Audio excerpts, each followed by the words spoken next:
नमस्कार दोस्तों, आज हम बात कर रहे हैं Vikrant engineering limited company IPO के बारे में। आईपीओ ओपन हो रहा है 26 अगस्त 2025, क्लोज होगा 29 अगस्त 2025। अलॉटमेंट मिलेगा 1 सितंबर 2025। रिफंड की अगर बात करें, आपको नहीं मिलता है तो 2 सितंबर 2025 को, अगर मिलता है तो आपके अकाउंट में शेयर क्रेडिट हो जाएंगे 2 सितंबर 2025। टेंटेटिव लिस्टिंग 3 सितंबर 2025 को होगी।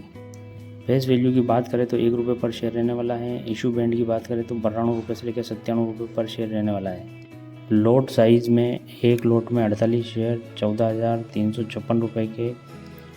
स्मॉल HNI में 14 शेयर 2,072 शेयर मिलेंगे 14 लोट में 2,09,84 रुपये के। बिग HNI की बात करें तो 70 लोट में 10,360 शेयर मिलेंगे 10,04,920 रुपये के। टोटल इशू साइज़ की बात करें तो 7,85,87,627 शेयर, जिनकी वैल्यू 772 करोड़ आएगी। फ्रेश इशू की अगर बात करें तो 7,43,29,896 शेयर, जिनकी वैल्यू 721 करोड़ है। ऑफर फॉर सेल की अगर बात की जाती है तो 52,57,731 शेयर, जिनकी वैल्यू 51 करोड़ है। QIB में 50%, NII में 15% और रिटेल में 35% हैं। विक्रांत इंजीनियरिंग लिमिटेड कंपनी के बारे में अगर बात की जाती है तो कंपनी 2008 में स्थापित हुई है। एक इंजीनियरिंग खरीद और निर्माण EPC कंपनी है।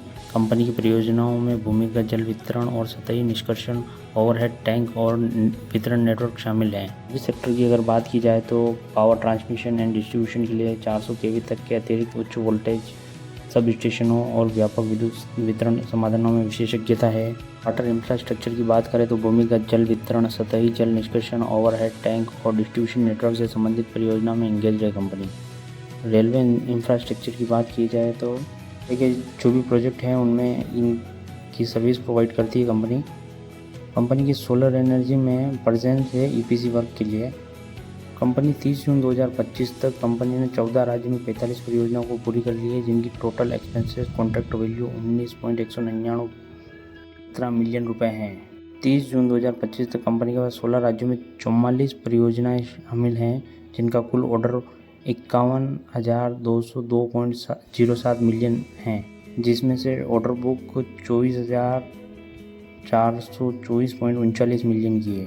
कंपनी ग्राहकों के बारे में बात करें तो कंपनी के ग्राहक NTPC power grid corporation of India, south Bihar power distribution company limited, north Bihar power distribution company limited, transmission power of Telangana limited आदि शामिल हैं। अपनी क्षमताओं की बात की जाए तो power transmission and distribution and power water infrastructure sector, diversify order book, asset light model, in-house technical and engineering capability, experience promoters and management team, जिनके पास डोनेम का ज्ञान है। ऑब्जेक्ट इन द इशू की बात करें तो company expected 541 crore funding working capital requirement of the company and general corporate purpose के लिए चाहिए। जैसा आएगा वो इसमें काम में लेंगे ये।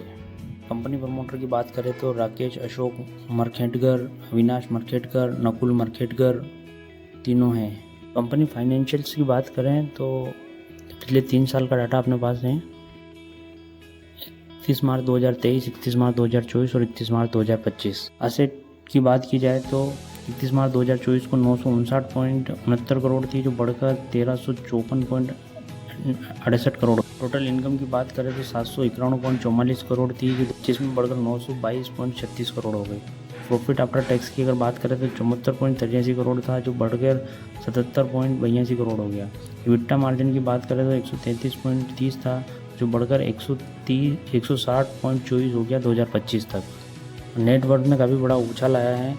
291.28 करोड़ था, जो कि 2025 में 467.87 करोड़ हो गई है। रेवेन्यू और सरप्लस की अगर बात करें तो उसमें भी अच्छा उछाल आया है। 290.95 करोड़ था, जो 450.52 करोड़ हो गया। उधारी की बात करें तो उधारी बढ़ी है इनकी 183.39 करोड़ थी, जो बढ़कर 272.94 करोड़ हो चुकी है। अगर कुल मिला के देखा जाए तो रेवेन्यू इंक्रीज़ हुआ है इनका 17%, पिछले साल के मुकाबले 17% रेवेन्यू इंक्रीज़ हुआ है। प्रॉफिट आफ्टर टैक्स की अगर बात की जाए तो 4% से वो भी बढ़ा है। फाइनेंशियल ठीक अच्छी है इनकी।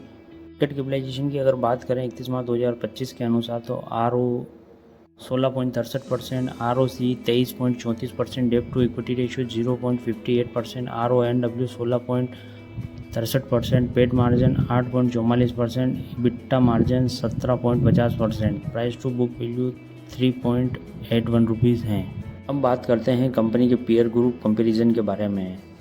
कंपनी का जो पीयर ग्रुप है वो आपकी स्क्रीन के सामने है। आप देख सकते हैं Vikram engineering, Bajel, Kalpataru, techno, SPRL, KEC। इनका EPS basic, EPS diluted, NAV per share, PE, RONW percentage, PBV ratio, ये सभी आपकी स्क्रीन के सामने है। आप कंपेयर कर सकते हैं इनसे। GMP की बात करें तो 18 तारीख को IPO प्राइस तय नहीं हुआ था। 19 तारीख को IPO प्राइस जैसी तय हुआ 12 रुपये GMP बढ़ी है। उसके अकॉर्डिंग GMP के अकॉर्डिंग 1776 रुपये का एस्टिमेटेड प्रॉफिट बता रहा है ये। मेरा यह मानना है कि लिस्टिंग गेन के लिए इस IPO में अप्लाई करना चाहिए। आपका क्या मानना है कमेंट में लिखें। मेरा यह मानना है कि मैं 29 अगस्त को 12 बजे के आसपास लिस्टिंग गेन के लिए इस IPO में अप्लाई कर सकता हूँ। दोस्तों, वीडियो की जानकारी इन्फॉर्मेटिव लगी हो तो हमारे वीडियो को लाइक करें, हमारे चैनल को सब्सक्राइब करें, कमेंट करें, शेयर करें और सब्सक्राइब करना ना भूलें। धन्यवाद।